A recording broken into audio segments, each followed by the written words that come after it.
At this point, we're working on President Putin. U.S. President Donald Trump on Wednesday said Russian President Vladimir Putin may be intentionally delaying negotiations on a ceasefire in the war in Ukraine and expressed disappointment at Russian bombing. We're going to find out whether or not he's tapping us along or not. And if he is, we'll respond a little bit differently. I'm very disappointed at what happened a couple of nights now where people were killed in the middle of what you would call a negotiation. I'm very disappointed by that. When asked by a reporter what was stopping him from imposing new sanctions on Russia, Trump said he didn't want to scuttle a potential peace deal. If I think I'm close to getting a deal, I don't want to screw it up by doing that. Trump's remarks in the Oval Office came as the United States and Russia quarreled in public over the intensifying Ukraine war. Trump warned in a social media post that Putin was, quote, playing with fire. Afterward, Putin's foreign policy aide told a state TV reporter that Trump's remark suggested that he is not well informed on the realities of the war. Meanwhile, the war intensified.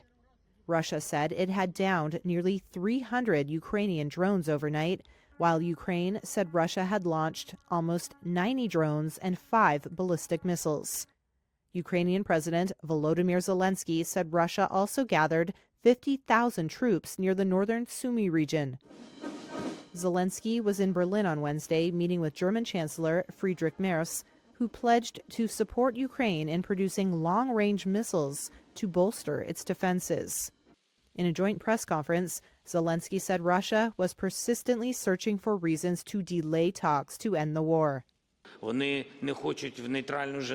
do not want to hold talks in neutral Geneva, but they want to have them in a NATO member state, which is Turkey. You see, it is not about which country will host talks and which alliance it belongs to. It is all about Putin and their desire to postpone. They are constantly looking for reasons to postpone a format which can bring an end to the war.